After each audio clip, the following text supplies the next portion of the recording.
I was cooking dinner when my stepson asked me this. Could not say no.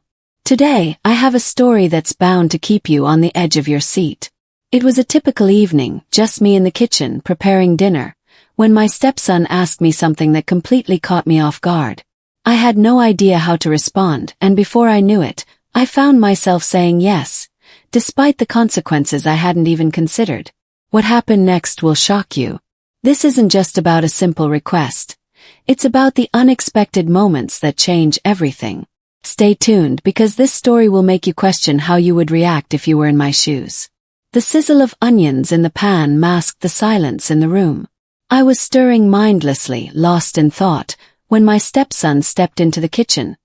His voice softer than usual. "Can I ask you something personal?" he said, not meeting my eyes. I smiled, assuming it was about school or girls. But when he finally spoke, the words he chose knocked the breath from my chest. It was not playful curiosity. It was raw, aching, and far too intimate. I stared at him, spatula in hand, heart racing. I should have said no, but I simply could not. It was a Wednesday evening, the kind that settles in slowly, blanketing the house with a strange sort of calm. Outside, the wind nudged the trees, rustling their tired leaves, while inside, I stood at the stove, stirring a simmering pot of tomato and basil pasta. The soft clatter of utensils and the bubbling sauce gave the room a warmth I had not felt in a long time. Ever since my divorce, I had tried to rebuild a routine, and the kitchen had become my place of quiet. Familiar, manageable, and controlled. But that night, as the scent of garlic filled the air, something shifted. Ryan entered the room just as I was reaching for the olive oil. He moved with his usual quiet presence, gentle but noticeable. At 24, my stepson had grown into a tall, broad-shouldered man with a calmness in his demeanor that made him seem older than he never pried into my pain, and I never questioned his choice. We simply existed around each other in a house too big for one, yet just comfortable enough for two. "You always cook when you're upset," he said, leaning casually against the counter. His eyes were sharp but kind, watching me with a gaze that made my fingers slow their work. Gave a small laugh. "Suppose I do. Keeps my hands busy." Ryan nodded thoughtfully and stepped closer. I noticed the faint scent of cedarwood cologne on him, subtle but present. He reached into the drawer for a fork, testing the pasta with ease, like he belonged in this rhythm. And truthfully, he did. Over time, we had formed a strange but comforting domestic partnership. He took out the trash, fixed what needed fixing, and helped with groceries without being asked. In return, I cooked, cleaned, and kept the home warm, not just in temperature, but in spirit. "Do you miss it?" he asked after a moment. I looked at him, puzzled. "Miss what?" "Being married. Being wanted." His voice was even, but his words dropped heavy into the space between us. I was not sure how to respond. That question had lived inside me for years, quietly haunting the way I looked at the mirror, the way I dressed, and the way I avoided romantic films. I missed being touched. I missed being looked at with a kind of longing that made me feel alive. But I had buried those feelings under layers of practicality and polite distance. I had not expected him to see them. "I think everyone misses being wanted," I said softly, turning back to the sauce. He did not speak right away. When I glanced at him, he was still watching me, not with judgment, but something deeper. Understanding. Empathy. "See you. He said. Froze. "What do you mean?" "I mean, I see how much you give, how hard you try, and I see how lonely you are when you think no one is watching." His words were not meant to unsettle me, but they did. They pierced through the quiet armor I had built around myself. I tried to laugh it off, but it came out too thin, too forced. "You are being dramatic, Ryan." "Maybe," he said with a small smile. "But I mean it." I turned to face him fully. "Why now? Why say this now?" He shrugged, stepping just a little closer. "Maybe because you looked beautiful tonight. Maybe because I could not hold it in any longer. Or maybe because I have spent 2 years pretending I only see you as my stepmother when the truth is you are so much more than that." My breath caught. "Ryan, we cannot have this conversation." "Why not?" "Because it is inappropriate." 'Cause I helped raise you. Because it crosses every line there is. I am not a boy, he said firmly. And you are not just someone who cooked my meals. We both know we have been dancing around something for a long time. I backed up slightly, needing space to think. This is wrong. You know that. I know it is complicated, but wrong. I do not know. Tell me you have not felt it too. Tell me you have not noticed how it feels when we are alone together. I did not answer right away. The truth was I had felt it. I had pushed it away every time it rose in me, terrified of what it meant. I was older, had been broken. I was supposed to be the responsible one. But none of those things stopped the way I noticed how his voice deepened when he spoke to me, or how I felt a strange flutter when he brushed past me in the hallway. Ryan stepped closer. Close enough that I could feel the heat of his skin. You deserve to feel wanted again. I do not know what you are trying to do, I whispered, my voice unsteady. I am not trying to do anything. I am just saying what you will not. I turned away from him, trying to focus on the pasta, the scent, the simple act of dinner. But my hands trembled and my heart raced. Everything I had locked away behind years of caution came crashing forward. I could feel his presence just behind me, not touching, but so close that my body was aware of every breath he took. I made a mistake saying anything, he said after a long pause. But I could not keep pretending. Not after the way you looked at me last week. Not after you sat beside me on the couch and leaned your head on my shoulder. It meant something. Maybe not to you, but it meant something to me. I turned slowly, searching his face for cruelty, for manipulation, for anything that would make this easier to dismiss. But there was only sincerity. Raw, open, unguarded sincerity. I do not know what I am doing, I said. Neither do I, but maybe that is all right. The oven beeped, reminding me the garlic bread was ready. I turned it off, but did not move to open it. He stepped forward, hesitating just before he reached for my hand. I would never push you, he said. But if you ask me to stay away, I will. Just tell me the truth. Did you feel something too? I looked down at our hands, so close but not touching. I remembered every quiet night we had spent talking, every joke that made me laugh too long, every unspoken moment that felt like something waiting to become real. And in that stillness, I realized I had felt it too. The kitchen filled with the rich scent of rosemary and garlic as I stirred the sauce, trying to steady my breathing. My mind had not stopped racing since he asked me that question. I had laughed at first nervously, lightly, hoping he had been joking. But the way he looked at me, the way his voice trembled and his eyes searched mine, it was anything but a joke. He had not meant it in the way a boy makes a careless mistake. He meant it with intention, with vulnerability, with a weight that seemed to come from years of silent watching and wondering. I turned off the stove. The spoon clattered against the edge of the pot as I laid it down, suddenly aware of how loud even the smallest sound felt in the air between us. He stood in the doorway, his tall frame casting a faint shadow across the counter. His posture was hesitant, hands buried in the pockets of his hoodie, like he was trying to hide the very emotions that brought him to me. He looked older than usual, or maybe I was just seeing him differently now. Seeing everything differently now. Are you angry? Yes. That question tore through me more than the first. Was I angry? I should have been. I should have told him to forget it, to walk away, to never bring it up again. But instead, all I felt was this strange, unfamiliar ache in my chest. A slow pull of connection I had never thought to feel. Not with him. Not like this. But there it was. I walked past him, needing air, needing space, but he followed me like a quiet shadow. We ended up in the living room, the only light coming from the soft lamp in the corner. I sank into the couch and he sat beside me, not touching, not speaking, just breathing the same air. Both of us unsure of what this was, what it could become. You have always been kind to me, he said softly, more than anyone. You saw me when I felt invisible. And I think somewhere in that I started seeing you differently too. I looked at him, really looked at him. The boy I had helped raise after his father left. The boy who used to leave his toys in every room, who cried the first time he got his heart broken. Who asked me how to tie a tie. But this was no longer that boy. This was a man. A young man, yes, but still a man who had grown quietly and deeply under the same roof as me, developing feelings he did not know how to name until now. I reached out, touching his hand, not as a signal, not as an answer, but as acknowledgement. His fingers curled slightly against mine, almost shyly. There was nothing rushed about this. It was not lust. It was not rebellion.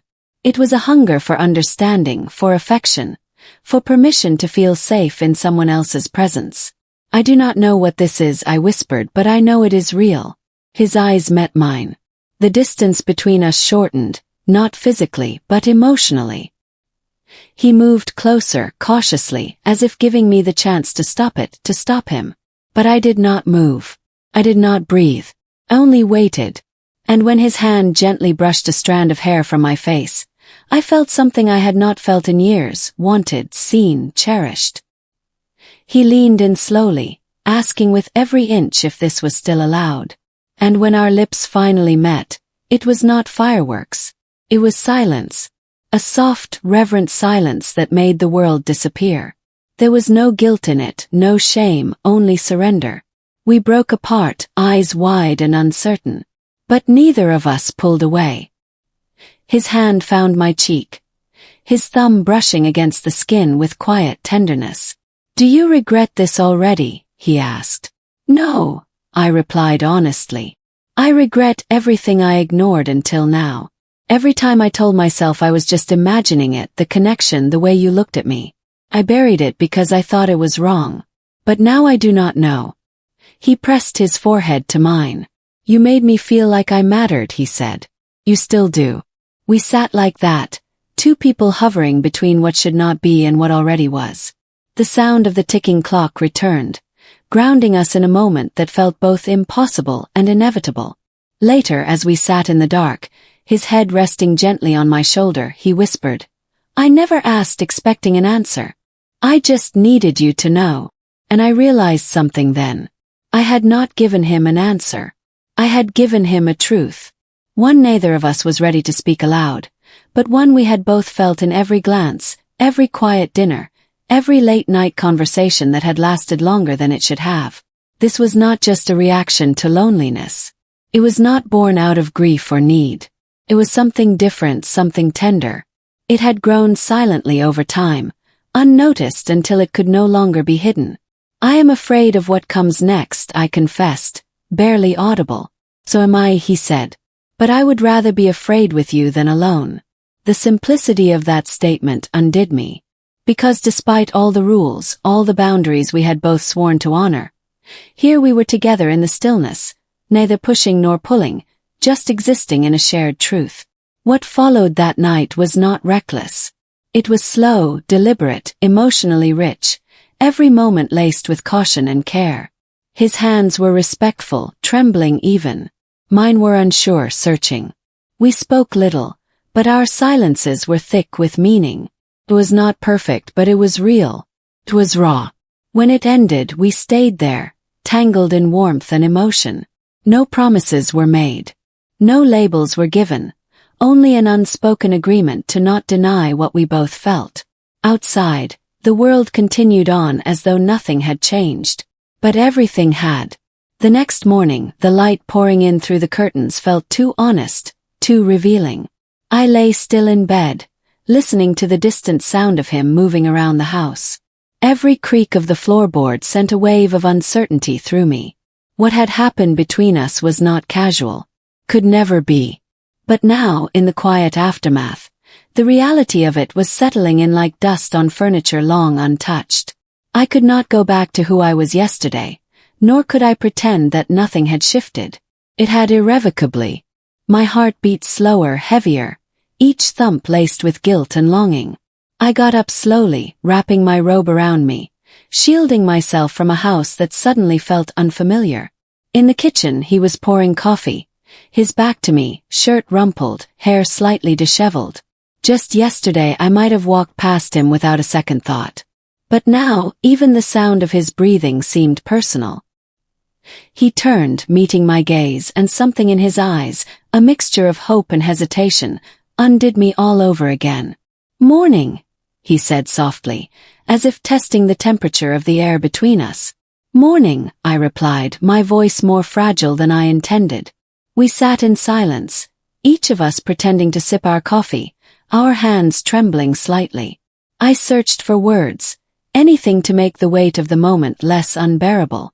But nothing felt safe. Not yet. What could I possibly say to make sense of what we had done?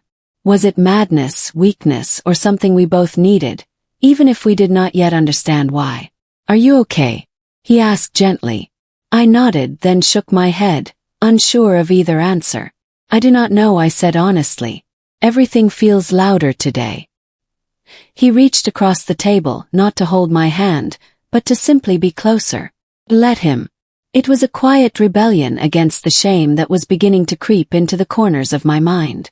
I had raised him in a way, watched him grow, but he had not been a child for a long time, and I had not felt like a woman in just as long. Somewhere in the middle, something had formed, something undeniable. But emotions do not respect the boundaries that society draws. They crawl through the cracks of shared moments, glances, unresolved pain, and they grow. Later that day, I caught my reflection in the mirror. My face looked different. Older, yes, but softer too. Like someone who had finally allowed herself to feel something other than duty. I thought about the years I had spent surviving through heartbreak, divorce, loneliness, and how numb I had become to my own desires. Was it really so wrong to have responded to tenderness when it finally appeared? Still, the questions gnawed at me. Would he regret it? Would I? Would this become something we whispered about and buried, or something we carried with quiet understanding for the rest of our lives? That evening, he sat beside me on the couch again. Not too close. Just enough. We watched a movie neither of us paid attention to. I was too aware of the distance and the weight of it. Finally he spoke. I do not expect you to give this a name, he said, or to explain it. I just want you to know that last night was not a mistake to me. My throat tightened. The sincerity in his voice disarmed me. I looked at him, really looked, and saw no trace of manipulation, no immaturity, no confusion, just vulnerability. The same kind I had been carrying alone for years. It was not a mistake to me either, I admitted. But it scares me. Me too, he said. But it does not feel wrong. Feels like something we were both starving for. That truth landed between us like a confession neither of us could take back. We were not pretending. We were not running. We were sitting in the messy middle of something uncharted. Something delicate and terrifying. That night we did not touch. We just talked about his childhood, about my heartbreak, about the quiet grief we both carried from living in a house that had long been filled with unspoken things. And somehow, through all that talk, we found something more intimate than anything we had shared the night before, understanding. The tension had not disappeared. It still buzzed quietly beneath the surface, but it was tempered now by something deeper. Respect, caution, and awareness that what we were navigating required more than impulse. It required truth. And the truth was this. He had awakened something in me I thought had died long ago. And maybe in some way I had done the same for him. In the weeks that followed, the house found a quieter rhythm, almost like it was holding its breath with us. We did not speak often about that night, but something had shifted in how we moved around each other. Gentler, more present. There was no desperate need to define it, no race to label what we had uncovered. It simply lived between us in glances, in the pauses of our conversations, in the way he would brush his fingers over mine when handing me a coffee mug. I had spent so much of my life trying to be what others needed, a wife, a mother, a caretaker. But for the first time I was learning to simply be. Not someone's answer, not someone's sacrifice, just a woman who had finally listened to her own heart, however complicated that truth was. One evening, as we stood by the window watching the sun dip below the trees, he reached for my hand. Whatever this becomes, he said, I just want you to know I am here. Not for a moment, but for the weight of it. I did not answer with words. I leaned my head against his shoulder and exhaled for the first time in what felt like years. I knew there would be questions, maybe judgment, but in that moment, what mattered was the stillness we had found. Healing does not always arrive in the ways we expect. Sometimes it walks quietly into your kitchen and asks you a question you never saw coming. So what do you think? Was it right for me to say yes, or did I make a huge mistake that I'll regret for the rest of my life? Sometimes life throws these curveballs, moments that challenge your values and your instincts, and we're left wondering if we made the right choice. But is there ever a right or wrong in situations like this? Maybe it's not about what's black and white, but about how we face those uncomfortable decisions and what we learn from them. Would you have said no, or would you have been tempted to say yes just like I did? It's moments like these that make you question everything about family, trust, and the boundaries we set for ourselves. Let me know your thoughts in the comments. Do you agree with my choice, or do you think I should have handled it differently? If this video made you think, hit that like button and don't forget to subscribe for more stories like this one. Follow me for more inspiration, and if you want to encourage me to keep creating these powerful videos, press number 1 in the comments. Your support keeps me going.